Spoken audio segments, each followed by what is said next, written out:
أعوذ بالله من الشيطان الرجيم. بسم الله الرحمن الرحيم.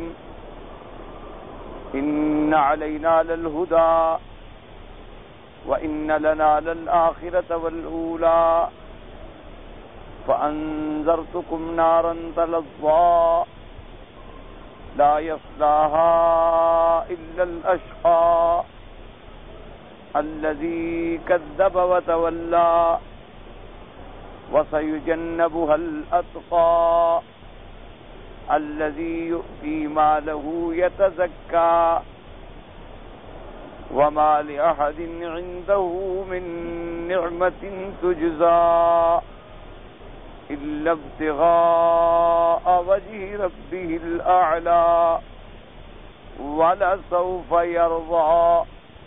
قال المؤلف والمفسر رحمه الله تعالى وقال الإمام أحمد حدثنا محمد بن جعفر قال حدثني شعبة قال حدثني أبو إسحاق سمعت النعمان بن بشير يخطب ويقول سمعت رسول الله صلى الله عليه وسلم يقول إن أهون أهل النار عذابا يوم القيامة رجل توضع في أخمص قدميه جمرتان يغلي منهما دماغه. رواه البخاري. وقال مسلم حدثنا أبو بكر بن أبي شيبة قال حدثنا أبو أسامة عن الأعمش عن أبي إسحاق عن النعمان بن بشير قال قال رسول الله صلى الله عليه وسلم إن أهون أهل النار عذابا يوم القيامة رجل توضع في أخمص قدميه جمرتان. إن أهون أهل النار عذابا من له نعلان وشراكان من نار يغلي منهما دماغه كما يغلي المرجل ما يرى أن أحدا أشد منه عذابا وإنه لأهونهم عذابا. اب مفسر رحمۃ اللہ علیہ سورۃ اللیل کی ان آیات مبارکہ پہ اپنی تفسیر بیان فرماتے ہیں. اللہ تبارک و تعالیٰ نے ارشاد فرما دیا کہ ہم پر ہے کہ ہم ہدایت کر دیں لوگوں پر حلال اور حرام واضح کر. یعنی اللہ تبارک و تعالیٰ نے اس مخلوق کو پیدا فرمانے کے بعد اس مخلوق میں خیر اور شر کی طاقتیں رکھنے کے بعد پھر بھی اللہ نے اپنی مخلوق کو ایسے نہیں چھوڑ دیا کہ وہ جہاں مرضی آئے جائیں بھٹک جائیں مر جائیں ہلاک ہو جائیں. اللہ پاک نے پھر ان کے لیے دونوں راستے واضح فرما دیے. اب ایک سوال یہ بھی پیدا ہوتا تھا کہ اگر اللہ چاہتے تو شر کا مادہ ہی نہ رکھتے, یعنی خیر ہی خیر پیدا فرما دیتے کہ کوئی آدمی دنیا میں برائی کر ہی نہ سکتا, اس میں برائی کا مادہ ہی نہیں, تو پھر امتحان اور اختبار نہ ہوتا. وہ تو پھر ایک جبر والی چیز ہوتی کہ زبردستی اللہ نے ایک آدمی سے ایک چیز کرا دی ہے کہ سب کو مسلمان کر دیا, جبرن سب کو مومن پیدا فرما دیا. یا جیسے انبیاء کے بجائے ملائکہ کو اللہ نے معصوم بنایا ہے لیکن اس طرح کی عصمت کہ وہ گناہ کر ہی نہیں سکتے, یعنی گناہ کرنے کا ان کے اندر مادہ ہی نہیں ہے. اللہ کے ملائکہ جتنے ہیں وہ معصوم ہیں, لا یعصون اللہ ما امرہم ویفعلون ما یؤمرون, کہ وہ اللہ کی نافرمانی کبھی کرتے ہی نہیں اور کام بھی وہی کرتے ہیں جس کا ان کو اللہ حکم دیتے ہیں. حتیٰ کہ ایک دوسری آیت مبارک میں صفات ملائکہ میں اللہ نے ارشاد فرمایا کہ لا یسبقونہ بالقول, یعنی وہ تو صرف قولی طور پر بھی اپنے فرمان خدا بندی پہ سبقت نہیں کرتے کہ جب تک کوئی حکم نہ ملے اللہ کا اس وقت تک وہ بول ہی نہیں سکتے. جیسے فرمایا یوم یقوم الروح والملائکۃ صفا لا یتکلمون الا من اذن له الرحمن وقال صوابا, کہ جب قیامت کے دن میدان حشر کے اندر اللہ کے فرشتے اور جبرائیل صف بستہ کھڑے ہوں گے, بول بھی نہیں سکیں گے جب تک کہ اللہ تبارک و تعالیٰ ان کو اجازت نہ دیں. اسی طرح جیسے صحیح احادیث میں بات ثابت ہے کہ حضور پاک کو وحی کی انتظار ہوتی تھی, تو آپ نے ایک دفعہ جبریل علیہ السلام سے فرمایا کہ جبرائیل تم بہت دیر کر دیتے ہو وحی لانے میں, مجھے تمہاری وحی کا اور اللہ کے کلام کا شوق ہوتا ہے. تو حضرت جبرائیل علیہ السلام نے عرض کیا کہ وَأَنَا أَشْفَقُ إِلَيْكَ يَا رسول اللہ, صلی اللہ علیہ وسلم حضور مجھے آپ کی زیارت کا آپ سے زیادہ شوق ہوتا ہے کہ مجھے آپ کی زیارت نصیب ہوگی، آپ کی صحبت نصیب ہوگی، آپ سے کلام نصیب ہوگی، لیکن ہم اللہ کے حکم کے بغیر ہل ہی نہیں سکتے۔ تو جب تک اللہ حکم ہی نہ دے تو ہم وحی کیسے لا سکتے؟ تو اس لیے اب دیکھیں، اب ملائکہ میں چونکہ شر کا مادہ ہی نہیں ہے، جب مادہ ہی نہیں ہے تو ان کا کوئی حساب کتاب ہی نہیں، ان کے لیے کوئی مسئلہ نہیں، بس وہ اللہ کی مخلوق ہے اور جنت میں ہی رہے گی، ہمیشہ جنت میں ہے اور جنت میں رہے گی، اب بھی آسمانوں میں ہے، اب بھی اللہ کی نعمتوں میں ہے اور مرنے کے بعد بھی اللہ کی نعمتوں میں ہو۔ یہ عالم جو اللہ نے بنایا، یہ مخلوق جو اللہ نے پیدا فرمائی، اس دنیا کو اللہ نے دار الابتلاء بنا دیا، دار الامتحان بنا دیا، اور امتحان تب ہو سکتا ہے کہ آدمی میں دونوں قوتیں بھی موجود ہوں اور دونوں میں سے کسی ایک کو اختیار کرنے کی طاقت بھی ہو، پھر اس کے بعد وہ کیا اختیار کرتا ہے اس کے مطابق اللہ تبارک و تعالیٰ کے فیصلے ہو۔ اس لیے اللہ نے فرما دیا کہ ان علینا للہدی، ہم پر تو یہ تھا کہ ہم ہدایت کا راستہ بیان کر دیں، ای نبین الحلال والحرام، ہم حلال اور حرام کو واضح کر دیں۔ اس لیے ان اللہ فرض فرائض و شرع شرائع و حد حدودا، اللہ تبارک و تعالیٰ نے اب فرائض نازل فرما دیے، اللہ نے اپنے شرائع مقرر فرما دیے، اللہ نے اپنے حدود معین فرما دیے، اور ساتھ یہ بھی بتلا دیا کہ تلک حدود اللہ ومن یتعد حدود اللہ فاولئک هم الظالمون، یہ اللہ کی حدیں ہیں، ان حدوں کو جو بھی توڑے گا وہ اپنی جان پہ خود ظلم کرے گا۔ اس لیے ہر انسان کے لیے اللہ نے دونوں مادے بھی رکھ دی، اس کے اندر خیر کی قوت بھی ہے، شر کی قوت بھی ہے۔ اب اسی قوت کو جب وہ خیر میں استعمال کرتا ہے تو باعث اجر و ثواب ہے، اسی قوت کو جب وہ شر میں استعمال کرتا ہے تو باعث عذاب و عقاب ہے۔ اب دیکھیں اللہ نے انسان میں کھانے کی ایک تڑپ رکھی، اس کو معقولات کی، مشروبات کی، کھانے کی ایک کبھی بھوک ہے، کبھی پیاس ہے، غرض ہے، شہوت ہے، خواہش ہے۔ اب اگر وہ حلال کھا رہا ہے الحمدللہ، لیکن اگر وہ حرام کھا رہا ہے، پیٹ تو حرام والے بھی بھر رہے ہیں نا، جو شراب پیتے ہیں وہ بھی پیٹ بھرتے ہیں، خنزیر کھاتے ہیں وہ بھی پیٹ بھرتے ہیں، جو ذبیحہ مردہ کھاتے ہیں وہ بھی پیٹ بھرتے ہیں، تو وہ اپنی شہوت کھانے والی، بھوک والی، عورت والی مٹا رہے ہیں لیکن غلط راستے سے، اور جو صحیح راستے میں سر انجام دے رہا ہے اس کے لیے اللہ نے بڑا اجر و ثواب رکھا۔ اور اگر ہمیں صحیح راستہ نہ بتاتے اور تمنا رکھ دیتے تو پوری کیسے کرتے؟ تو اس لیے اللہ تبارک و تعالی نے فرمایا کہ ہم نے سب کچھ سمجھا دیا، وَهَدَيْنَاهُ النَّجْدَيْنِ، حتیٰ کہ فرما دے اِنَّا هَدَيْنَاهُ السَّبِيلَ اِمَّا شَاكِرًا وَإِمَّا كُفُورًا، ہم نے تو ہر انسان کو راستے کی ہدایت کر دی ہے، اب اس میں سے کچھ شکر گزار پیدا ہوتے ہیں اور کچھ ناشکرے پیدا ہوتے ہیں، اور یہ ساری چیزیں چونکہ تقدیر میں لکھی ہوئی ہیں تو اس لیے ہوتا ہے کہ سب قضاء و قدر ہے کہ اللہ تبارک و تعالیٰ کی تقدیر میں ہر چیز موجود ہے۔ اس لیے فرمایا ان علینا للہدی، اور آگے پھر فرماتی ہیں ان لنا للآخرۃ والاولی، کہ دنیا اور آخرت دونوں ہمارے لیے ہیں۔ کیا معنی؟ کہ اگر تم ہدایت پہ چلو گے تمہارا فائدہ ہے، اگر تم ہدایت پہ نہیں چلو گے تمہارا نقصان ہے، ورنہ دنیا آخرت اللہ کی، اللہ کو تو کوئی نقصان نہیں۔ اگر تم ہدایت پہ چلو تو اللہ کو کوئی فائدہ نہیں، اور اگر تم برائی کرو گے تو اللہ کی ذات کا کوئی نقصان نہیں، کیونکہ وہ تو دنیا و آخرت کے مالک ہے، یہ تو ان کی مہربانی ہے کہ انہوں نے تمہیں حلال اور حرام بتلا دیا۔ اگر اللہ اپنے بندوں کو چھوڑ دیتے کہ بھئی خود ڈھونڈو کیا حلال ہے اور کیا حرام ہے تو ہم کیا کرتے؟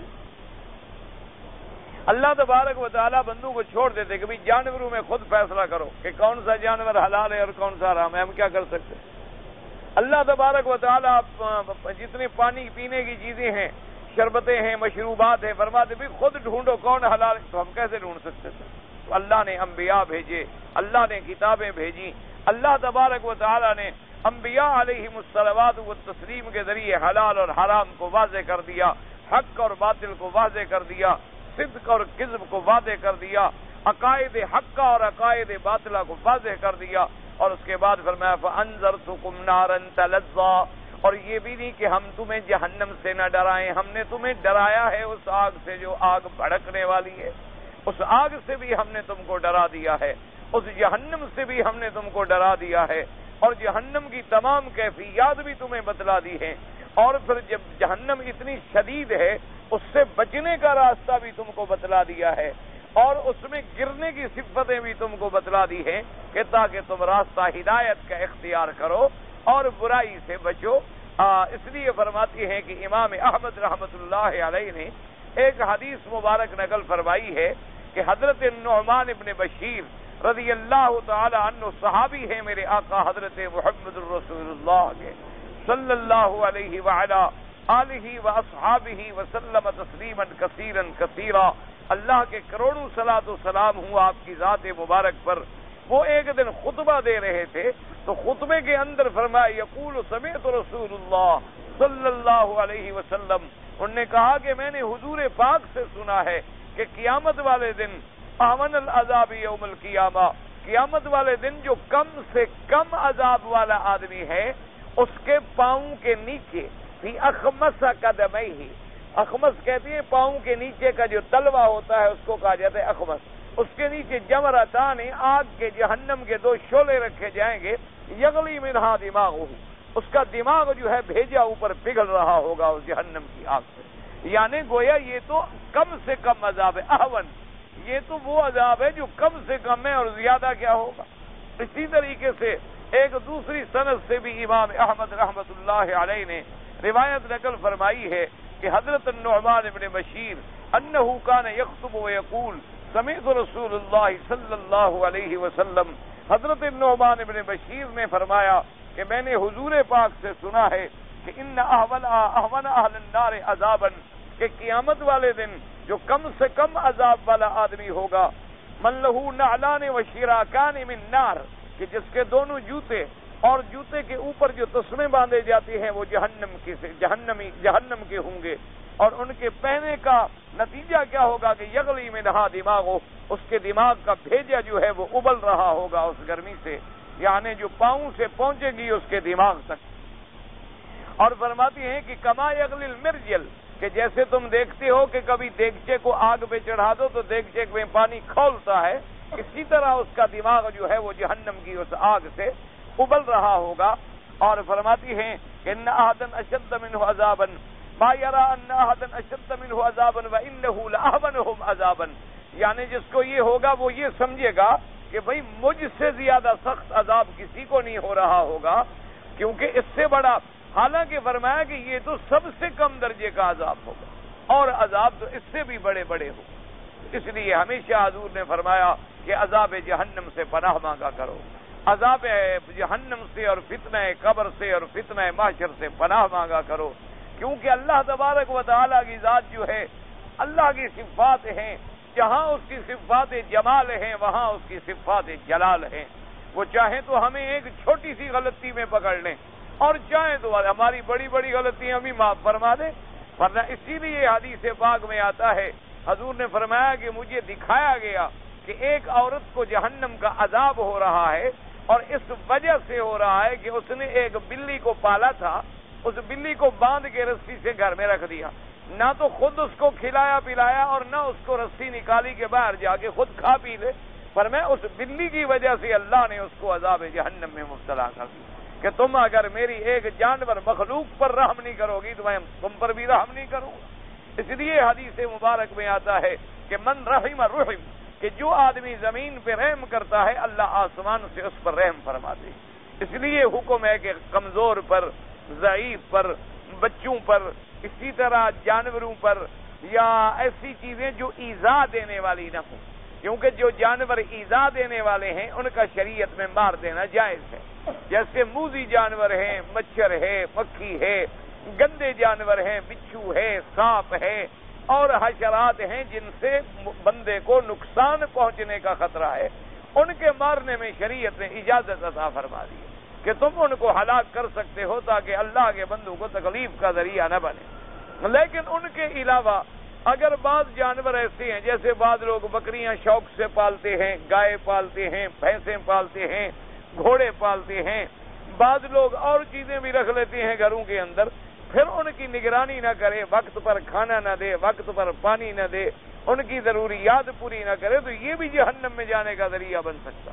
اچھا اب اسی سے اندازہ کرو تو جو اپنے نوکروں کا خیال نہ کرے، جو نوکر بندے ہیں، ایک آدمی تو بلی کا خیال نہ کرے تو پکڑا جائے، کتے کا خیال نہ کرے تو پکڑا جائے، اور اللہ نے تیرے ماتحت کچھ ملازم رکھے ہیں، نوکر رکھے ہیں جو تیرے ماتحت کر دیے ہیں، تو آدمی ان کے لیے ایک عذاب بن کے بیٹھا ہوا ہے، ان کو وقت پر تنخواہ نہیں دے رہا، ان کو وقت سے زیادہ کام لے رہا ہے، ان کو گالی اور گلوچ کے ساتھ بولتا ہے، ان کے ساتھ سختی کے ساتھ پیش آتا ہے، اور ان کے دین کے معاملے میں بھی نگرانی نہیں کرتا، ان کے حلال اور حرام کا بھی خیال نہیں کرتا، تو قیامت میں اسی وجہ سے عذاب ہو جائے۔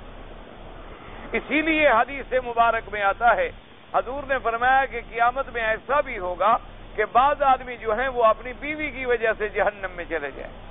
صحابہ نے پوچھا حضور بیوی کی وجہ سے، کہ فرمایا جب بیوی بے دین ہو اور دین کے لیے بات ہی نہ کرے، باقی تو تم ساری باتیں بیوی کو سمجھا سکتے ہو، بچوں کو پڑھانے کی بات بھی کر سکتے ہو، گھر کی صفائی کی بات بھی کر سکتے ہو، تم اپنے کپڑوں کے استری کرنے کی بات بھی کر سکتے ہو، اپنے بوٹ پالش تک بھی چیک کر سکتے ہو، وقت ٹائم پر کھانے کے لیے بھی لڑ سکتے ہو، صرف اللہ کی نماز اور روزہ اور دین اتنی غیر ضروری چیز ہے کہ اس کے بارے میں تم نے کبھی پوچھا ہی نہیں، اللہ کے دین کے احکام کا تم نے کبھی خیال بھی نہیں کیا۔ تو فرمایا کبھی ایسے بھی ہوگا کہ آدمی خود تو بڑا اچھا ہوگا لیکن بیوی کی وجہ سے جہنم میں گر جائے گا، اور فرمایا کبھی آدمی تو بہت اچھا ہوگا لیکن اپنے بچوں کی وجہ سے جہنم میں جائے گا، اور فرمایا کبھی آدمی خود تو بڑا اچھا ہوگا لیکن اپنے دوستوں کی وجہ سے جہنم میں جائے گا، کہ تم نمازی ہو دوست بے نماز ہیں، تم روزے والے ہو اور دوست بے روزے والے ہیں، تم مسلمان ہو حلال پیتے ہو اور یاری ان لوگوں سے ہے جو نشہ کھاتے ہیں، جو چرس پیتے ہیں، جو شرابیں پیتے ہیں، جو حرام کھاتے ہیں، کہ ابھی میں جی کیا کروں، میری تو دوستی ہے، ہمیں تو جی یار کی یاری سے کام ہے، ہمیں یار کے افعال سے کیا کام ہے۔ یہ ہمارے لوگوں میں ایک بڑا محاورہ ہے کہ جی ہمیں تو یار سے یاری دیکھنی ہوتی ہے، ہمیں یار کے اعمال سے کیا غرض ہے۔ تو یہ باتیں شریعت کے خلاف ہیں، یہ باتیں اسلام کے خلاف ہیں۔ یاری کا معنی یہ ہے کہ تم اس کو بھی جہنم سے بچاؤ۔ ما یحب لنفسک یحب لاخیک، جو تم اپنے لیے محبوب رکھتے ہو کہ مجھے جہنم کی آگ نہ لگے۔ اب دیکھو نا جی، اگر دنیا میں تمہارا کسی سے ادنا سا بھی تعلق ہو اور ایک آگ کی چنگاری اڑتی ہوئی اس کے کپڑے پر آ پڑے تو تم فوراً شور مچا دو گے، او بھائی آگ ہے، جلدی کرو جلدی کرو۔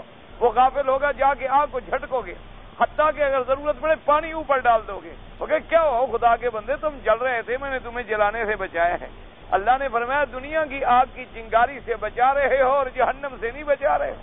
تمہارے سامنے جو وہ نماز نہیں پڑھتا، تمہارے سامنے وہ برائی کرتا ہے، تمہارے سامنے وہ غیبت کرتا ہے، تمہارے سامنے وہ جھوٹ بولتا ہے، تمہارے سامنے وہ اللہ اور اللہ کے رسول کے بارے میں غلط کلمات کہتا ہے، تمہارے سامنے وہ اللہ کے قرآن کی عزت نہیں کرتا، تو تمہارے دوست ہونے کا کیا مطلب؟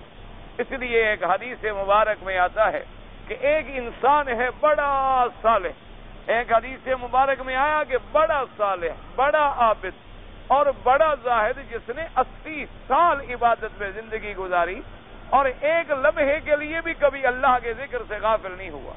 جب موت کا وقت آیا تو اللہ نے فرمایا کہ اس کو عذاب میں ڈال۔ ملائکہ نے عرض کیا مولا کریم یہ تو آپ کا بڑا فرما بردار بندہ ہے۔ اللہ نے فرمایا خود تو بڑا فرما بردار ہے لیکن اس کی بستی میں جب گناہ ہوتے تھے تو ایک دن بھی اس کے ماتھے پہ بل نہیں پڑا، اس نے امر بالمعروف نہیں کیا، اس نے نہی عن المنکر نہیں کیا۔ خود اگر نیک ہو گیا تو کیا ہو گیا؟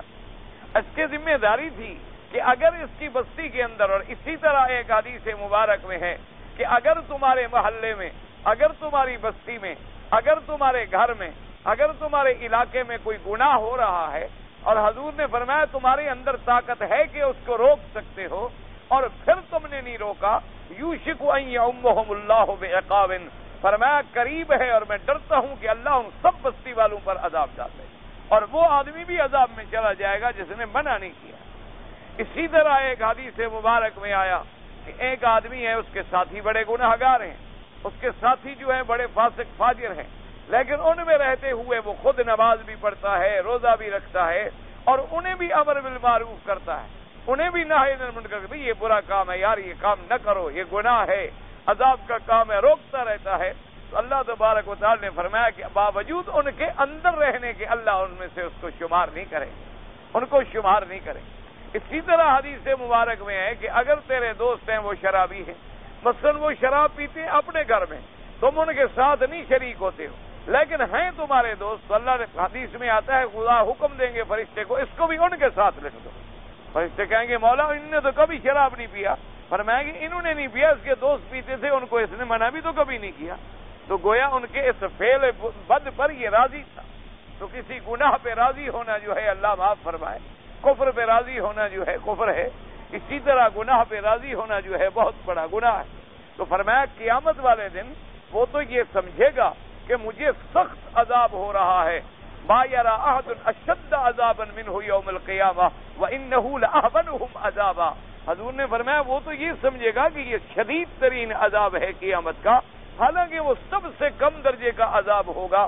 کہ کیا ہوگا کہ اس کے فی اخمص قدمیہ جمرتان، اس کے پاؤں کے نیچے تلوے کے اندر جہنم کے 2 شعلے رکھے جائیں گے، یغلی منہا دماغو، اس کا دماغ جو ہے وہ ایسے ابل رہا ہوگا جہنم کے اس عذاب سے۔ اعاذنا اللہ منہا، اللہ تبارک و تعالی ہمیں آپ کو اور ہر مسلمان کو جہنم کے عذاب سے بچائیں۔ اسی طرح امام مسلم رحمۃ اللہ علیہ نے بھی، یعنی امام بخاری رحمۃ اللہ علیہ نے بھی یہی حدیث مبارک ذکر فرمائی ہے، اور اسی طرح امام مسلم رحمۃ اللہ علیہ نے بھی یہ حدیث مبارک ذکر فرمائی ہے، اور ان کے درمیان بڑا بسیط فرق ہے الفاظ میں، کیونکہ کبھی تو یہ ہوتا ہے نا کہ روایت جو ہوتی ہے، روایت کے 2 طریقے ہیں ہمیشہ محدثین رحمہم اللہ تعالی علیہم اجمعین کے نزدیک، کبھی تو روایت باللفظ ہوگی یا روایت بالمعنی ہو، ہمیشہ یہ قاعدہ۔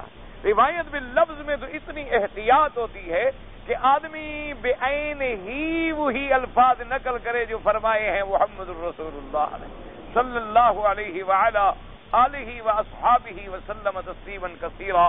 اور روایت بالمعنی میں یہ ہوتا ہے کہ جو حضور نے فرمایا مفہوم تقریباً وہی ہے، یعنی حضور نے کسی چیز سے منع فرمایا ہے، کسی چیز کا حکم فرمایا ہے، کسی چیز کا امر فرمایا ہے، کسی چیز سے نہی فرمائی ہے، کسی چیز پہ آپ نے اظہار کراہت فرمایا ہے، تو مفہوم وہی ہے، لیکن الفاظ میں تھوڑا سا فرق بھی آ گیا، یعنی الفاظ اس صحابی کے اپنے ہیں، لیکن مفہوم بیان کر رہا ہے جو حضور پاک صلی اللہ علیہ وعلی آلہ واصحابہ وسلم تسلیما کثیرا نے ارشاد فرمایا۔ اسی لیے یہ قاعدہ ہوتا ہے کہ کبھی روایات میں بظاہر الفاظ کے اندر تفاوت اور تعارض معلوم ہوتا ہے، حالانکہ حقیقتاً وہ تعارض نہیں ہوتا، کہ دونوں کا مفہوم ایک ہے، دونوں کا معنی ایک ہے، دونوں کا مقصود ایک ہے۔ تو کسی صحابی نے روایت باللفظ کر دی اور کسی نے روایت بالمعنی کر دی، تو محدثین رحمہم اللہ تعالی علیہم اجمعین، اللہ تبارک و تعالی ان پہ رحمت نازل فرمائے، تو انہوں نے تمام چیزیں احادیث کے ضمن میں اپنے اپنے مقامات پر ذکر فرما دی ہیں۔ اس لیے آپ دیکھیں، حالانکہ دونوں روایتیں نعمان ابن بشیر سے ہیں کہ سمیعت نعمان ابن بشیر یخطب و یقول سمیعت رسول اللہ صلی اللہ علیہ وسلم، امام بخاری نے بھی اسی کو نقل کیا ہے، اور امام مسلم نے بھی وہی نقل کیا ہے کہ سمیعت نعمان ابن بشیر یخطب و یقول سمیعت رسول اللہ صلی اللہ علیہ وسلم۔ لیکن پہلی حدیث کے الفاظ کیا تھے آپ دیکھیں تاکہ آئندہ آپ کو سمجھنے میں آ سکے۔ ان احون اہل النار عذابا یوم القیامت رجل توزع فی اخمص قدمیہ جمرتان، ایسا آدمی ہوگا جس کے پاؤں کے نیچے 2 شعلے رکھے جائیں گے۔ اور دوسری حدیث میں لفظ کیا ہے کہ من لہو نعلان و شراکان، کہ جس کے لیے دونوں جوتے بھی اور جوتے کے تسمے بھی، شراک کہتے ہیں جس کو جوتا باندھا جاتا ہے، یہ تسمے نہیں جو ہمارے ہاں مثلا بوٹ والے تسمے، یہ مراد نہیں ہوتے، تسمے سے مراد یہ ہوتے ہیں، آپ نے چپل دیکھے نا جو آج کل بکتے ہیں تو اوپر ایسے لگا ہوتا ہے یا یوں لگا ہوتا ہے یا یوں، اس کو کہا جاتا ہے شراک۔ تو پہلے زمانے میں تو ایسے ہوتے تھے، بلکہ حضور پاک کے زمانے میں تو کبھی کبھی ایسا بھی ہوتا تھا کہ نیچے کا تلوا جو ہے وہ چمڑے کا ہے اور اوپر جو رسی ہے وہ چمڑے کی نہیں، ایسے رسی باندھ لی کہ پاؤں میں پھنس جائے اور آدمی چل لے۔ تو فرمایا کہ وہ جہنم، اب دونوں کا مفہوم تو ایک ہی ہے، اور اس میں ذرا وضاحت بھی آ گئی کہ کما یغلی المرجل، کہ جیسے دیگچے میں پانی ابلتا ہو، اور پہلی حدیث پاک میں یہ الفاظ مبارک نہیں تھے، تو اس لیے ہمیشہ یاد رکھے، ورنہ پہلی روایت بھی امام بخاری رحمت اللہ علیہ نقل فرمائی اور دوسری روایت بھی امام مسلم رحمت اللہ علیہ نقل فرمائی، اور یہ دونوں جو ہیں اتنے بڑے امام ہیں کہ ان کی صحت پر اور ان کی تحقیق پر اور ان کے فیصلے پر امت محمد مصطفیٰ کو اعتماد ہے. اس لیے قاعدہ ہوتا ہے کہ جب آ جائے کہ فی الصحیحین تو مراد بخاری اور مسلم ہوگی. اسی طرح آ جائے گا متفق علیہ شیخان، یعنی جس پہ دونوں شیخ امام بخاری اور امام مسلم متفق ہو گئے، یا رجالہ رجال الشیخین، یعنی ان کے سند ایسے لوگوں سے ہے جن سے امام بخاری اور امام مسلم نے بھی حدیث لی ہے. تو جن لوگوں سے انہوں نے حدیث لی ہو پھر تحقیق کرنے کی ضرورت ہی باقی نہیں رہتی، کیونکہ وہ تحقیق کا حق ادا کر چکے ہیں، وہ انتہا پہ پہنچا چکے ہیں اپنی تحقیق کو ہر لحاظ سے، روایتاً بھی درایتاً بھی. اور اس کے بعد انہوں نے ماشاءاللہ ایک ایک حدیث مبارک کو چھانا ہے، کنگھالا ہے، اور پھر اللہ نے ان کو ایک ذوق، ایک فہم، ایک پرکھ عطا فرما دی تھی. اس کے معنی میں یوں سمجھیں کہ جیسے ایک ڈاکٹر ہے ڈاکٹری کرتا ہے، ایک طبیب ہے طب کرتا ہے، ایک حکیم ہے حکمت کرتا ہے. اچھا، وہ ڈاکٹری کرتے کرتے کرتے کرتے 50 سال 60 سال تجربہ اس مقام پہ پہنچ جاتا ہے کہ بعض اوقات ایسے مریض سامنے ہی آئے تو وہ اندازہ لگا لیتا ہے کہ بھی اس کو یہ چیز ہے، حالانکہ نہ مریض سے پوچھا ہے، نہ اس کی نبض چیک کی ہے، نہ اس کے کوئی چیک اپ کرایا ہے، نہ اس کے کوئی لیبارٹری ٹیسٹ کیے ہیں، لیکن یوں دیکھا اچھا آپ کو فلاں تکلیف ہے. وہ کیا ہوتا ہے کہ ایک پرکھ بن جاتی ہے. جیسے آپ دیکھیں نا کہ سنار کے سامنے سونا ڈالو دیکھتے ہوئے بتا دے گا، جوہری کے سامنے پتھر ڈالو دیکھتے ہوئے بتا دے گا کہ نہیں جناب یہ ڈائمنڈ کہاں ہے. سوال ہی پیدا نہیں ہوتا یہ تو شیشہ ہے، یہ تو زرکون ہے جناب، یہ تو نقلی بنا ہوا ہے. یا بتلا دے گا کہ جی اس میں ایک داغ ہے، یا بتلا دے گا جی اس کا تو پانی ختم ہو چکا ہے تو مردہ ہے، مر گیا ہے. تو کیا اسی لیے محدثین جنہوں نے احادیث رسول اللہ صلی اللہ علیہ وسلم پر محنتیں کی ہیں، خدا کی قدرت ہے کہ ان کو بھی حدیث کے لفظ سنتے ہوئے اندازہ ہو جاتا تھا کہ یہ لفظ ہمارے آقا کے ہو ہی نہیں سکتے، یہ بات حضور صلی اللہ علیہ وسلم کی ہو ہی نہیں سکتی. اور اگر حدیث مبارک صحیح ہوتی تھی تو ایسے معلوم ہوتا تھا، ان کو خوشبو آ جاتی تھی ان الفاظ سے کہ باقی یہ الفاظ جو ہیں حضور پاک صلی اللہ علیہ وسلم. اسی کو کہتے ہیں ذوق سلیم، کہ اللہ جن کو ذوق سلیم عطا فرما دیتے ہیں اور جن کو حدیث کی پرکھ عطا فرما دیتے ہیں. اسی لیے امام مسلم رحمت اللہ علیہ نے جب امام بخاری کو دیکھا اور آپ نے حضرت امام مسلم یعنی اتنی بے قابو ہو گئے محبت میں، جذبات میں آگے کہنے لگے کہ دانی اقبلک یا استاذین یا طبیب الحدیث. حضرت امام مسلم نے کہا کہ امام بخاری سے کہ حضرت مجھے چھوڑے، میں آپ کے پاؤں کو بوسہ دینا چاہتا ہوں. امام مسلم جیسا آدمی کہنا ہے میں آپ کے پاؤں کو بوسہ دینا چاہتا ہوں، تم تو استادوں کے استاد ہو اور حدیثوں کے طبیب ہو، تمہیں پتہ لگ جاتا ہے کہ کون سی حدیث بیمار ہے اور کون سی حدیث ٹھیک ہے. تو آپ نے ان کو لقب دیا، فرمایا کہ آپ طبیب الحدیث ہیں فی عللہ، کہ جب حدیث کی کوئی بیماری ہو تو گویا طبیب کے پاس آ گئی، ابھی طبیب اس کا علاج کر کے بتلا دیں گے کہ یہ حدیث ٹھیک ہے اور یہ حدیث جو ہے غلط. اتنا بڑا، اس لیے اللہ تبارک و تعالی جن لوگوں کو یہ مقام عطا فرماتے ہیں، جن لوگوں کو یہ پرکھ عطا فرماتے ہیں، اسی لیے آج تک ائمہ، آج تک امت ان کی جو قدر کر رہی ہے تو ان کی کوئی محنتیں ہیں نا، اللہ تبارک و تعالی ان کی محنتوں کو قبول فرما لے. اس لیے فرماتے ہیں یہ دو روایتیں نقل ہو گئی.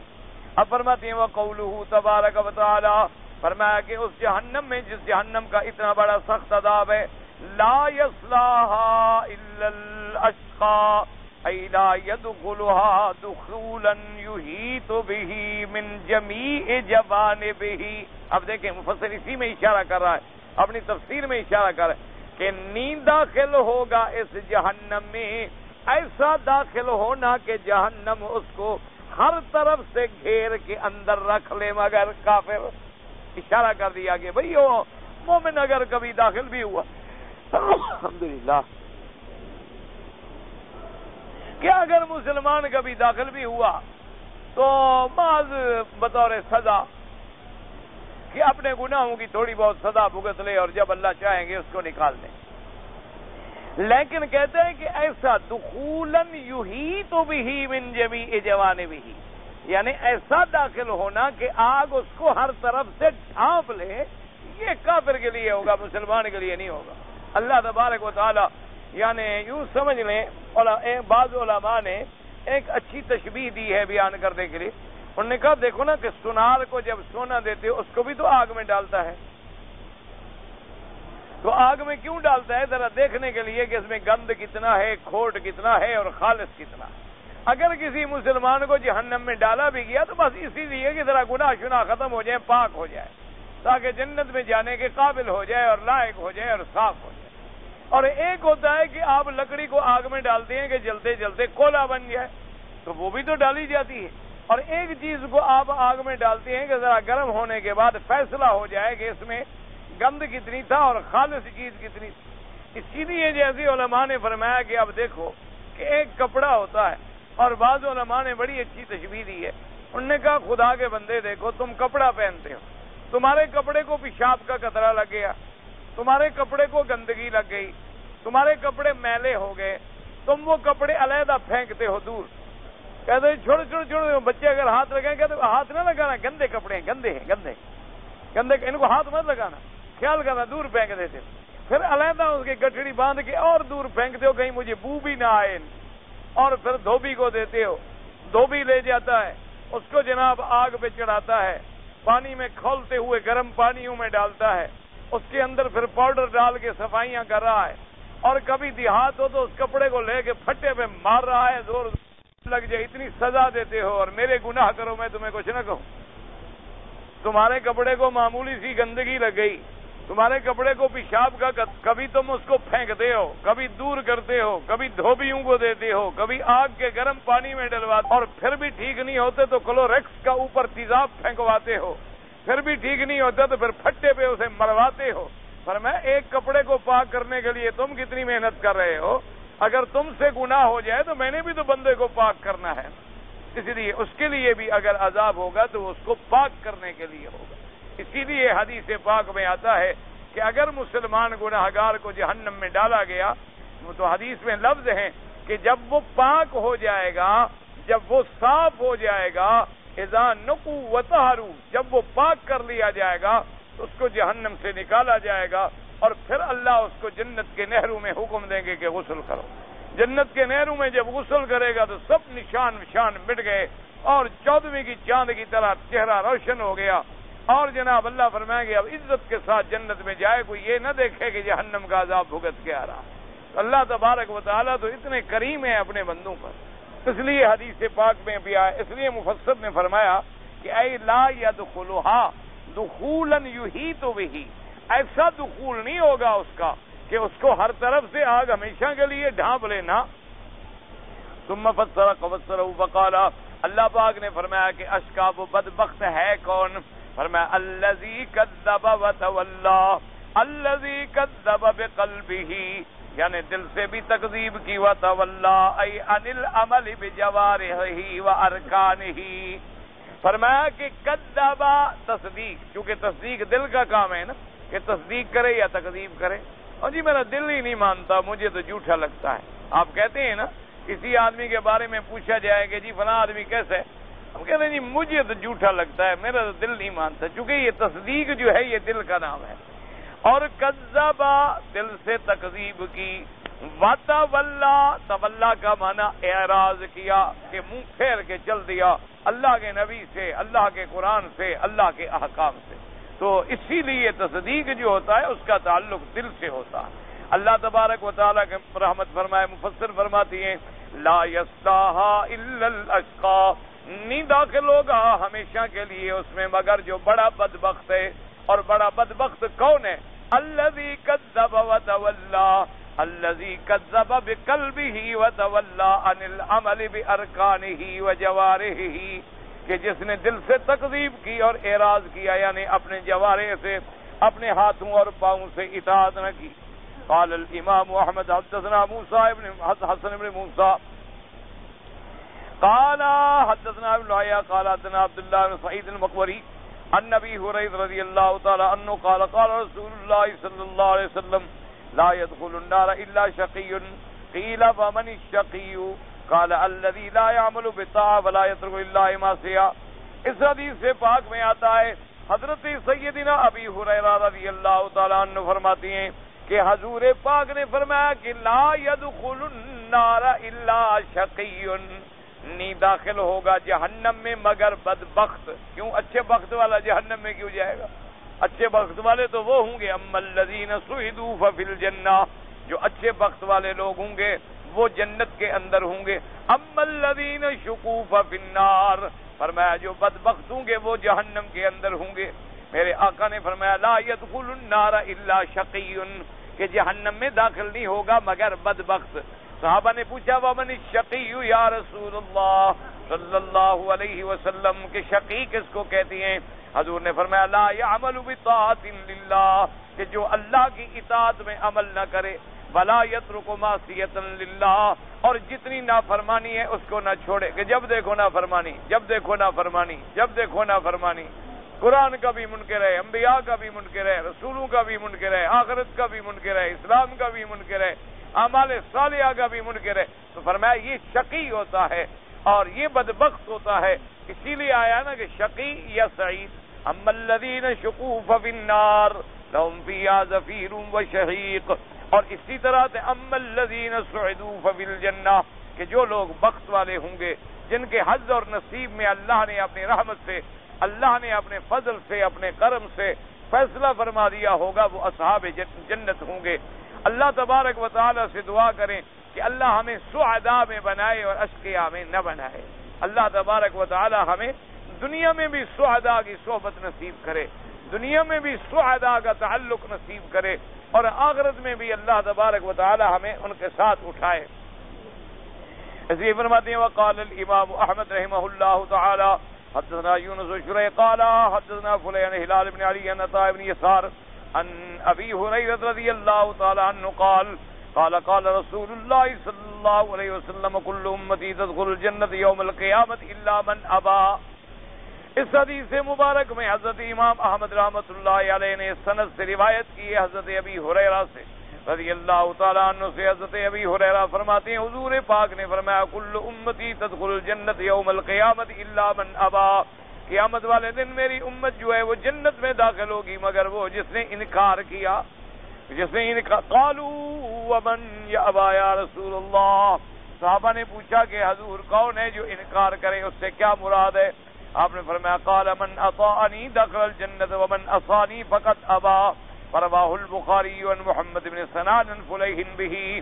حضور پاک نے فرمایا من اطاعنی دخل الجنت ومن عصانی فقد ابا، جس شخص نے میری اطاعت کی تحقیق وہ جنت میں داخل ہوگا، اور جس نے میری نافرمانی کی وہ ان لوگوں میں آیا جو ابا والے ہیں، یعنی وہ جہنم میں جائے گا۔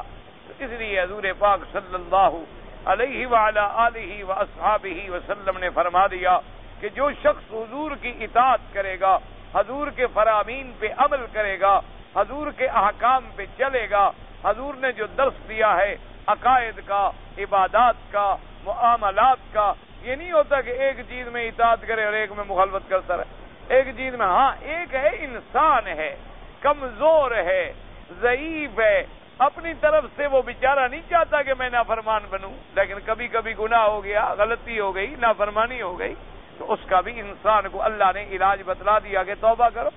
اگر گناہ ہو جائے، اگر غلطی ہو جائے، بڑے سے بڑا کبائر میں بھی مبتلا ہو جائے، فرمایا توبہ کرو، اور التائب من الذنب کمن لا ذنب لہ، فرمایا جب توبہ والا توبہ کر لیتا ہے گناہ سے تو گویا اس کا گناہ رہا ہی نہیں، گویا اس کا گناہ ہمیشہ کے لیے اللہ نے مٹا دیا اور ختم کر دیا۔ اسی طرح اگر حقوق العباد ہے تو ادا کرے، اللہ کے حقوق ہیں تو توبہ کرے، اور جتنی ادا کرنے کی توفیق ہے وہ ادا کرتا رہے۔ اس لیے فرمایا کہ جس نے بھی میری اطاعت کی، کیونکہ اب مسلمان جو ہے، مومن جو ہے، الحمدللہ ہمارے یہاں مشکل یہ ہو گئی ہے کہ ہم سارے لوگ اکثر جو ہے نا ہمارے بھائی وہ قانونی مسلمان ہیں۔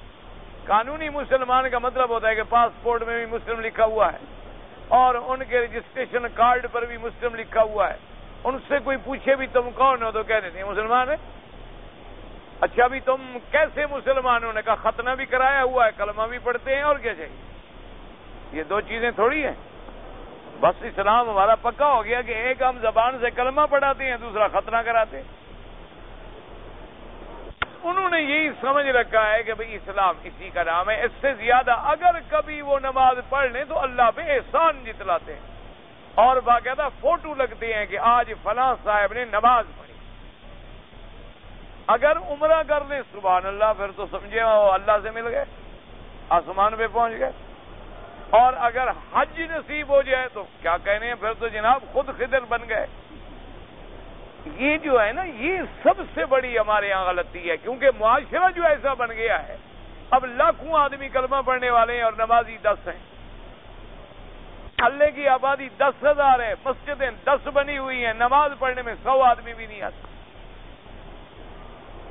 اور محلے کی آبادی کے بچے جو ہیں مثلا 2,000 بچہ کالج میں جاتا ہے, ان سے قرآن سنو تو 10 بچوں کو بھی نہیں آتا. ان سے نماز پوچھو 10 بچوں کو بھی نہیں آتی. تو ہم لوگوں نے یہ سمجھ لیا ہے کہ اسلام قانونی جو ہے نا وہ کافی ہے. وہ اس کا نام پاسپورٹ میں لکھا ہوا یہودی بس یہودی ہے, اس کا نام لکھا ہوا عیسائی عیسائی ہے, ہمارا لکھا مسلمان ہے. بس جب ہم نے پاسپورٹ میں لکھ دیا مسلمان تو بس ٹھیک ہے, مسلمان ہو گئے, ختم ہو گئی بات. آئیڈینٹی کارڈ میں جی ہم نے باقاعدہ لکھوایا ہوا ہے کہ ہم مسلمان ہیں. اور اعمال ہم ایسے کرتے ہیں کہ شیطان شرما جائے. کافر تو کافر کیا شرما جائے, شیطان بھی شرما جائے. میرے خیال میں شیطان بھاگ جاتا ہوگا, کہتا ہوگا اللہ میاں یہ تیرے بندے اتنی آگے نکل گئے ہیں کہ مجھے پڑھانے والے ہیں, اب ان کو کوئی ضرورت نہیں رہی میرے وسوسے دینے کی, میرے ان کو بہکانے کی ضرورت نہیں رہی. اب تو یہ میرے بھی کان کترنے والے ہیں, مجھے بھی بہکا لیں گے. انا للہ و انا الیہ راجعون. اس لیے ہمیشہ یاد رکھو ایمان دل میں تصدیق ہو, زبان پر اقرار ہو اور پورے بدن سے اس کا اظہار ہو. یوں سمجھ, یعنی دل میں بھی اگر ایمان نہیں تب بھی مسلمان, دل میں ہے زبان پہ کلمہ نہیں لایا تب بھی مسلمان, دل میں بھی ہے زبان پہ بھی لے آیا ہے لیکن بدن سے ظاہر نہیں ہو رہا, نہ نماز ہے, نہ روزہ ہے, نہ حج ہے, نہ زکوٰۃ ہے, نہ ادائے فرائض ہے, نہ حلال اور حرام کی تمیز ہے, وہ یا سمجھو پھر بھی ایمان. اللہ تبارک و تعالی ہمیں کامل ایمان نصیب فرمائے. فرماتے ہیں وقولہ تبارک و تعالی وسیجنبها الاتقى ای وسیزحزح عن النار التقی النقی الاتقى ثم فسره بقوله الذي يؤتي ماله يتزكى أن يصرف ماله في طاعة ربه ليزكى نفسه وماله وما وهبه الله من دين ودنيا. اللہ نے فرمایا اب یہ تو پہلا تھا نا کہ ان لوگوں کا اشقا کا بیان تھا کہ آگ میں کون جائے گا, اشقا کون تھا, الذی کذب وتولی. اب اس کے مقابلے پہ آئے, چونکہ سنت اللہ ہے, جہاں جہنمیوں کا ذکر آئے گا پھر جنتیوں کا ذکر بھی آئے گا, جہاں اشقیاء کا ذکر آئے گا سعداء کا ذکر بھی آئے گا, جہاں اہل نار کا ذکر آئے گا اہل جنت کا ذکر بھی آئے گا, جہاں مومن کا ذکر آئے گا کافر کا ذکر بھی آئے گا تاکہ بات سمجھ آئے. فرمایا وَسَيُجَنَّبُهَا الْأَتْقَى أَيْ وَسَيُزَحْزِحُ عَنِ النَّارِ, اور آگ جہنم سے دور ہوگا کون, التقی النقی الاتقى, وہ جو ڈرنے والا اپنے بدن کو گناہوں اور نافرمانی سے صاف کرنے والا, اللہ کا زیادہ ڈر اپنے دل میں رکھنے والا. کیوں, جب دل میں ڈر آ گیا تو گناہ کا تو سوال ہی بن گیا. اصل چیز یہی ہے نا کہ اللہ کا خوف دل میں پیدا ہو جائے. لوگ استاد کیوں بناتے ہیں, پیر کیوں بناتے ہیں, اصل پیر بنانے کا مقصد یہی ہوتا ہے کہ آدمی مرشد لے, پیر بنائے, بیعت کرے, تعلق رکھے. کیا مانا, تاکہ وہ اللہ کا خوف اس کے دل میں جاگزیں کر دے, اس کی بیماریوں کا علاج کرے, اس کی ہدایت کا اس کو سبب بتلائے, راستے بتلائے اور اس کو دین حق پہ چلائے اور اللہ سے ڈرنے والا بنا دے. جب دل میں اللہ کا ڈر آ جائے گناہ کا سوال ہی بس. ایک آدمی جب اللہ سے ڈر رہا ہے تو کفر کرے گا, اللہ سے ڈر رہا ہے شرک کرے گا, اللہ سے ڈر رہا ہے چوری کرے گا, اللہ سے ڈر رہا ہے زنا کرے گا تب, جب ڈرے گا نہیں. جب ڈرے گا تو سوال ہی پیدا نہیں ہوتا. اس لیے فرمایا سب سے بڑا ان اکرمکم عند اللہ اتقاکم, اللہ کے ہاں تمہارے عزت والا کون ہے, جو سب سے زیادہ ڈرنے والا ہے, سب سے زیادہ اللہ سے ڈرنے والا ہے, اس کی اللہ کے ہاں زیادہ عزت. کیوں, جو جتنی زیادہ ڈرے گا اتنی چھوٹے چھوٹے کام سے بھی بچے گا. جیسے کہ میں نے پہلے بھی شاید کبھی عرض کیا تھا، حضرت حاجی امداد اللہ صاحب رحمۃ اللہ علیہ، ان کے بارے میں کتابوں میں لکھا ہے کہ پرانے زمانے کا واقعہ ہے. اس وقت لوگ جو ہے اونٹوں پہ سفر کرتے تھے مدینہ منورہ کا. کاریں، موٹریں اور بسیں اور ٹرک یہ چیزیں تو تھی نہیں، اونٹوں پہ سفر ہوتا تھا. تو آپ نے ایک اونٹ کرائے پر کیا اور بدو سے بات کر لی کہ بھئی یہ میرا سامان ہے اور میں نے مدینہ پاک جانا ہے، کتنا کرایہ ہوگا؟ اس نے کہا حضرت اتنی کرایہ ہوگا. طے ہو گئی بات، وقت مقرر ہو گیا. ان کے ایک دوست سے ملنے والے تھے، وہ حضرت کی خدمت میں آئے. ایک لفافہ لے کر ایک خط تھا اور کہا کہ حضرت آپ چونکہ مدینہ منورہ جا رہے ہیں تو اگر مہربانی ہوگی کہ میرا خط جو ہے فلاں آدمی کو مدینہ شریف میں دے دیں. تو آپ نے فرمایا کہ بھی بالکل ٹھیک ہے، مجھے کوئی اعتراض نہیں، میں آپ کا خط پہنچا دوں گا انشاءاللہ، لیکن 1 منٹ ٹھہر جاؤ، وہ بدو آ جائے. تو اس نے کہا حضرت میرے خط کا بدو سے کیا تعلق ہے؟ خط آپ نے لے جانا ہے. فرمایا جب میں نے اس کو سامان دکھایا ہے تو اس سامان میں تمہارا خط شامل نہیں تھا. تو اب یہ خط کا جو وزن بڑھ رہا ہے تو قیامت میں اس کا جواب کون دے گا اللہ کو؟ ہم تو بہادری یہ سمجھتے ہیں نا کہ 20 کلو کی اجازت ہے، 50 کلو چڑھا دو. ہم سمجھتے ہیں یہ بڑا کام کا آدمی ہے جی، 20 کلو لے جانا تھا، 50 کلو کندھے پر، 10-10 کلو ہاتھ میں، باقاعدہ ماشاءاللہ کارٹون بن کے 200 کلو جی سامان نکال. یہ نہیں ہے کہ قیامت میں حقوق العباد ہے. ہم اپنی عزت یہ سمجھتے ہیں کہ ہم گئے اور انہوں نے کہا کہ حضرت اچھا آپ کا سامان کہاں ہے؟ ٹھیک ہے جی مکی صاحب کا سامان ہے، ٹیگ لگاؤ اور ڈال دو. اس کے باپ کا جہاز ہے جو کہہ رہا ہے، وہ مالک ہے جو، وہ تو نوکر ہے، وہ تو ایک ملازم ہے، کاؤنٹر پہ کھڑا ہے، اس کی ڈیوٹی اگر کہہ رہا ہے خیانت کر رہا ہے اور تم جانتے ہو کہ اس کو چھوڑ دینے کا کوئی اختیار نہیں. اس نے اپنے محکمے سے بددیانتی کی، اپنے کمپنی سے بددیانتی کی، اس نے اپنے حقوق میں خیانت کی، اپنی نوکری میں خیانت کی، اور تم اس کو بہادری سمجھ رہے ہو کہ جناب میں اتنی سامان لے کے نکل گیا. لیکن یہ پتہ تو قیامت میں لگے گا جب ایک بولے گا ہمیں حساب دینا ہوگا. آج تو ہم نکل گئے. بڑے بڑے ماشاءاللہ عقل والے کہتے ہیں جی ہم تو جناب 1 ریال ڈالتے ہیں اور فون کر لیتے ہیں 50 ریال کا. وہ اللہ کے بندے، تم میں بندہ نہ دیکھے، انسان نہ دیکھے، مشین نہ دیکھے، خدا بھی دیکھ رہا ہے کہ نہیں دیکھ رہا؟ اس کے ہاں کوئی حساب کتاب ہوگا کہ نہیں ہوگا؟ اگر وہ حساب کیا ہے کہ فَمَن يَعْمَلْ مِثْقَالَ ذَرَّةٍ خَيْرًا يَرَهُ وَمَن يَعْمَلْ مِثْقَالَ ذَرَّةٍ شَرًّا يَرَهُ. اگر اچھا کام ذرے کے برابر ہے تو حساب ہوگا، اگر ذرے کے برابر برائی ہے تو اس کا بھی حساب ہو. اب جناب جیسے آپ جاتے ہیں، مثال کے طور پر آپ کے پاس ایک چیز ہے، آپ کا وہ حق بنتا تھا 10 روپے کا، آپ نے 10.25 لے لیے ہیں، تو یہ 1.25 جو آپ نے لیا ہے یہ آپ کے لیے ظلم ہے، آپ کے لیے حرام ہے، آپ نے دھوکہ دیا ہے. اللہ تبارک و تعالی اس لیے فرماتی ہیں کہ جنت میں وہ جائے گا اور جہنم سے وہ آدمی دور ہو جائے گا جو تقی ہو، نقی ہو اور اتقا ہو. تینوں لفظ جمع کر دیے مفسر نے کہ جو تقی ڈرنے والا، نقی صاف ستھرا، اتقا بہت زیادہ اللہ کا ڈر دل میں بسانے والا، اللہ اس کو جہنم سے دور کر دیں گے. اس لیے ایسی چھوٹی، حتیٰ کہ آپ دیکھیں کہ جب کافروں کے خلاف، انگریزوں کے خلاف ہمارے علماء نے، ہمارے اکابر نے ترک موالات کی ایک تحریک چلائی تھی کہ بھی انگریزوں کے معاملات سے بائیکاٹ کرو، کہ ہم انگریزوں کو نہیں مانتے. اب انہوں نے جناب گاڑی پہ تو سفر کرنا ہوتا تھا، اور ٹرین اور گاڑیاں اور سارا کچھ یہ تو انگریزوں کا تھا. تو وہ اتنی احتیاط کرتے تھے کہ جتنے پیسوں کا ٹکٹ بنتا ہے اتنے پیسے خیرات کر دو، کسی غریب کو دے دو، تاکہ ہمارے کھاتے میں تو نہ رہے نا.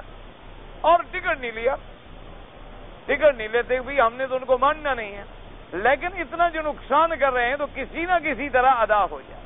اس لیے بعض علماء نے اتنی احتیاط کی ہے کہ یعنی ساری زندگی جو تنخواہ لیتے رہے مدرسے سے، جب موت کا وقت قریب آیا حساب کر کے ساری واپس کر، کہ اب اللہ نے ہمیں پیسے دے دیے ہیں مدرسے والے واپس کر. کیوں؟ پتہ نہیں، میں نے تنخواہ لی 8 گھنٹے کی اور 7.25 گھنٹے پڑھایا ہو. میں نے تنخواہ لی ہے 8 گھنٹے کی اور میں نے 7 گھنٹے پڑھایا ہو. تو 1 گھنٹہ جو میں کھاتا گیا، 1 گھنٹہ اگر روز مہینے کا کھاؤ تو مہینے میں تو 30 گھنٹے کھا گئے. آپ کتنے دن آپ کے ذمہ پڑ گئے؟ تو ایک ایک ذرے کا حساب ہوگا. ڈرنے کا معنی یہی تو ہوتا ہے کہ اللہ سے ڈرنے والا ہو, اللہ کے حق بھی ادا کرے اور بندوں کے حق بھی ادا کرے. فرمایا پھر اللہ پاک اس کو جہنم سے دور کر دیں گے. اور اس کی پھر اللہ نے تفسیر بیان کی کہ وہ اتقا کون ہے, الذی یؤتی مالہ یتزکا, کیونکہ مال کا خرچ کرنا بڑا مشکل ہے نا. یصرف مالہ فی طاعت ربہ, اللہ کی طاعت میں اپنا بدن بھی خرچ کرتا, مال بھی خرچ کرتا ہے. لیزکا نفسہ ومالہ, تاکہ بدن کو بھی پاک کر لے, اپنے مال کو بھی پاک کر لے. وما وہبہ اللہ من دین و دنیا, جو اللہ نے اس کو دین اور دنیا کی نعمتیں دی ہیں.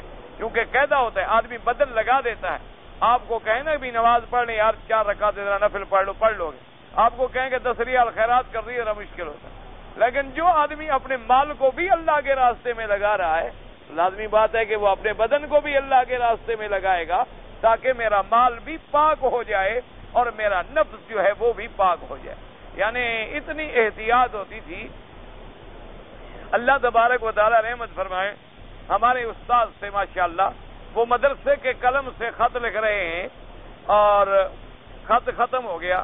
تو میں نے مثلاً کہا کہ حضرت مجھے خط چاہیے, تو کہا اچھا آپ کے پاس قلم ہے, کاغذ ہے؟ میں کہا حضرت یہ کاغذ بھی ہے, قلم, شریف آدمی یہ تو مدرسے کا ہے, یہ تو مدرسے کے پیسوں سے آیا ہے, مدرسے کی اسٹیشنری ہے, مدرسے کا کاغذ ہے, مدرسے کا قلم ہے. تو میں تمہارا خط تو ذاتی معاملے میں لکھ رہا ہوں, مدرسے کے معاملے میں تو نہیں لکھ رہا. اتنی احتیاط ہوتی تھی علماء. حضرت بن نوری رحمۃ اللہ علیہ میرا اپنا تجربہ ہے. میں جب بھی کبھی کراچی آتا تو چھوٹا تھا, تو حضرت سخت ناراض ہوتے اگر میں ان کے پاس قیام نہ کرتا. تو فرماتے کہ جب بھی آؤ ٹھہرنا تم نے میرے پاس.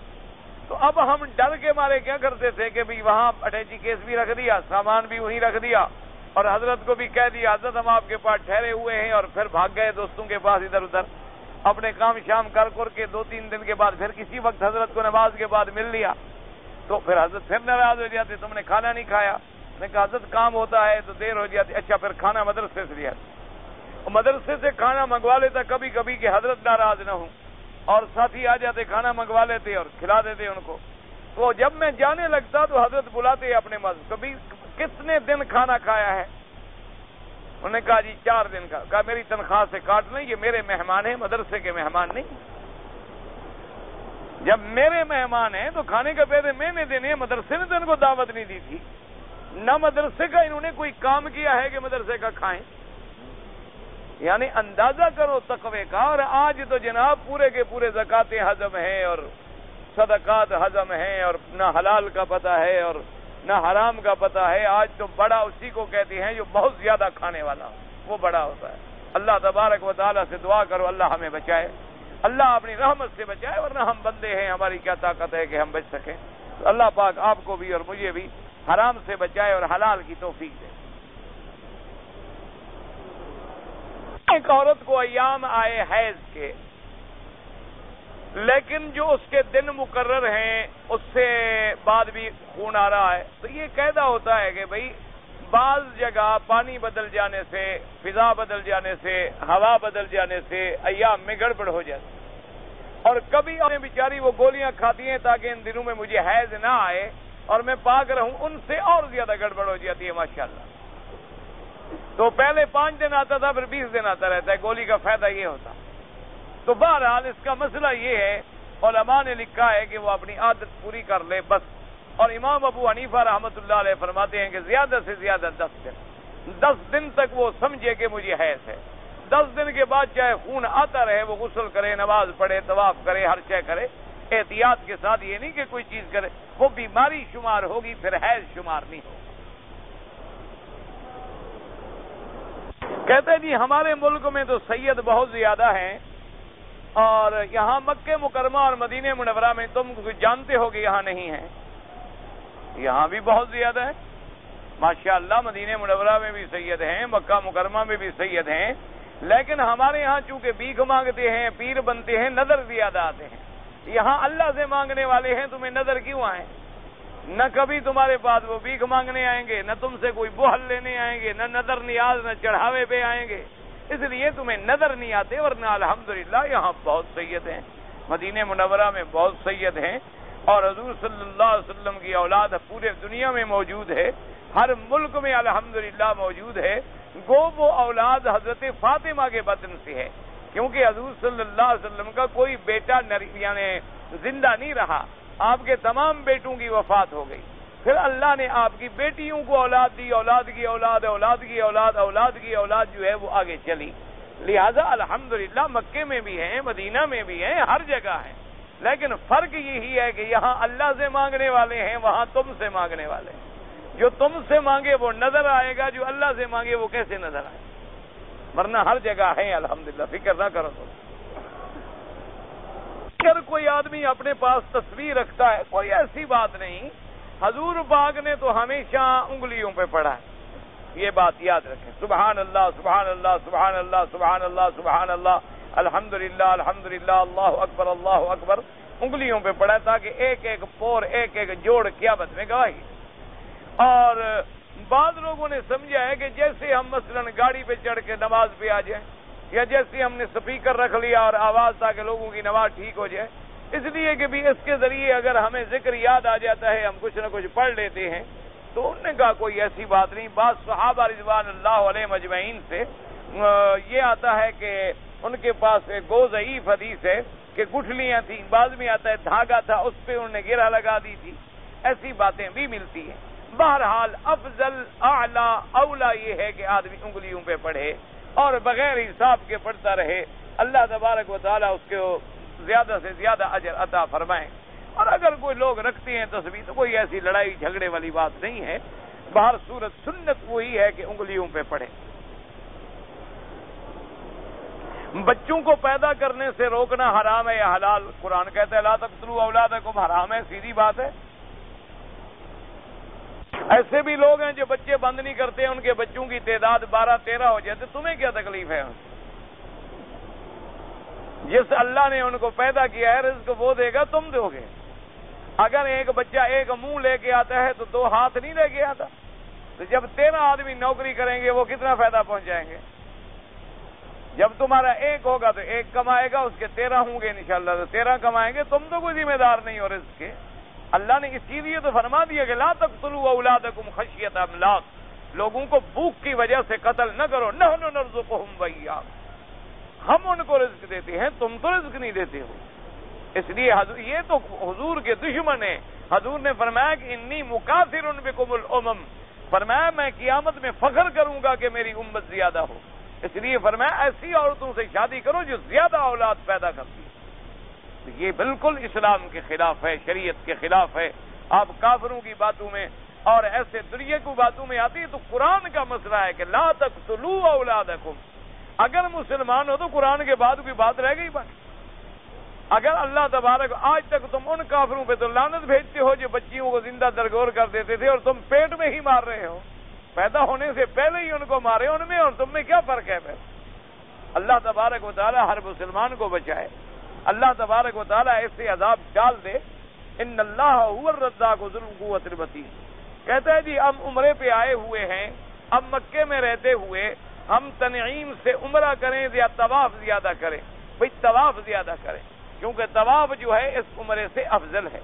ایک وہ عمرہ ہے جو تم اپنے وطن سے کر کے آئے ہو، وہ تو بہت بڑا ثواب ہے، وہ تو گویا چھوٹا حج ہے، اور ایک عمرہ ہے مکے میں رہتے ہوئے کوئی چلا جائے جیرانہ یا چلا جائے تنعیم، اس سے طواف افضل ہے۔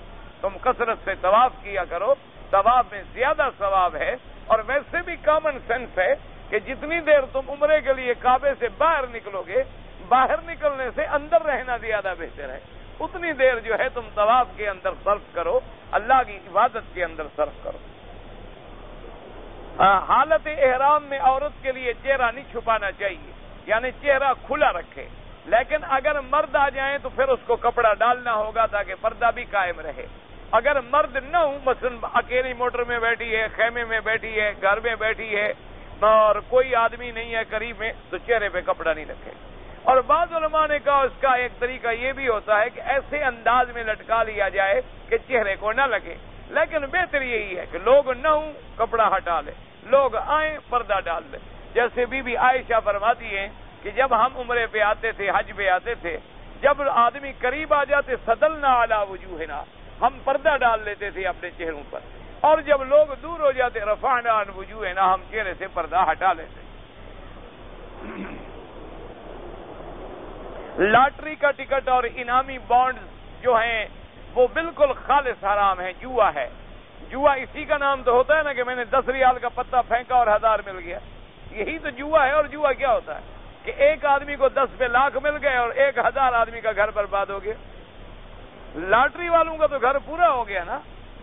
لاٹری والوں کا کیا بگڑا گیا؟ 10 روپے کی ٹکٹ ہے، انہوں نے مثلا 1 لاکھ ٹکٹ بیچی تو کتنے پیسے آ گئے؟ 10 لاکھ۔ انعام دیا انہوں نے 4 آدمیوں کو 2-2 لاکھ کا، 8 لاکھ، 2 لاکھ بچ گئے، ان کو گھاٹا ہوا۔ 20,000 50,000 کاغذوں پہ خرچ کیا ہوگا، 1.5 لاکھ، پھر 3 مہینے میں کما لیا۔ اور کون سا ایسا کام ہے جس میں وہ 3 لاکھ کما کر بیٹھ جائیں؟ بات تو 30 40 لاکھ کما لیتے ہیں۔ یہ خالص جوا ہے، خالص حرام ہے۔ جب نماز پڑھ رہے ہوتے ہیں امام کے پیچھے تو ہمیں خاموش رہنا چاہیے یا پڑھنا چاہیے؟ امام ابو حنیفہ رحمۃ اللہ علیہ کے نزدیک خاموش رہنا چاہیے۔ وہ فرماتے ہیں امام ہوتا ہی اسی کے لیے ہے کہ اس کا پڑھنا جو ہے وہ ہمارا پڑھنا ہے، اور بادشاہ کے دربار میں کوئی عرضی پیش کی جائے تو ہمیشہ ایک ہی درخواست پیش کرے گا، باقی خاموش کھڑے رہیں۔ اور باقی ائمہ فرماتے ہیں کہ نہیں، اگر تم قرآن نہیں سن رہے ہو یعنی دور ہو پھر تم پڑھ لو، اگر امام پڑھ رہا ہے اور تم سن رہے ہو تو نہ پڑھو۔ تو بہرحال یہ بھی ایک ایسا مسئلہ ہے جس پر تمام ائمہ کے نزدیک احادیث موجود ہیں، جو جیسے پڑھ رہا ہے اللہ سب پہ رحمتیں فرمائے۔ کسی کا ہم الحمدللہ نہ انکار کرتے ہیں نہ کسی کو برا کہتے ہیں، بلکہ ہمارا ایمان ہے اللہ کسی کو محروم نہیں کرے گا جماعت سے۔ اصل مشکل میں وہ ہے جو بیچارہ باہر کھڑا رہتا ہے، نماز پڑھتا ہی نہیں ہے۔ ہمیں چاہیے کہ ہم سب مل کر اس کو اندر لانے کی کوشش کریں۔ جو پڑھ رہے ہیں اللہ ان کی قبول فرمائے۔ میاں بیوی میں جھگڑا ہو گیا، میاں بیوی نے کسی چیز پہ تکرار کیا اور خاوند ناراض ہو گیا، بیوی نے اپنی غلطی مان لی اور معافی مانگی، لیکن شوہر معاف نہیں کرتا تو بے وقوف ہے، اپنا گھر برباد کر بیٹھے گا، بچوں کو تباہ کرے گا اور کیا کرے گا۔ اللہ پاک حکم دیتی ہیں والقاظمین الغیظ والعافین عن الناس، کہ مسلمان تو ہوتا وہ ہے جو غصے کو پی جائے اور معاف کر دے۔ تو تم اپنی بیوی کو ہی معاف نہیں کرتے تو لوگوں کو کیسے معاف کرو گے؟ یعنی جس کو اللہ نے تیرے گھر کی زینت بنایا ہے، تیرے بچوں کی ماں بنایا ہے، تم اس کو بخشنے کے لیے تیار نہیں، تو اگر اللہ تمہیں طاقت ہے تم تو لوگوں کو زندہ کھا جاؤ۔ اتنا بڑا ظالم آدمی بھی ہوتا ہے جو بیوی کو معاف نہ کرے، اپنے بچوں کو معاف نہ کرے، اپنی اولاد کو معاف نہ کرے، ہمیں کیا معاف کرے گا؟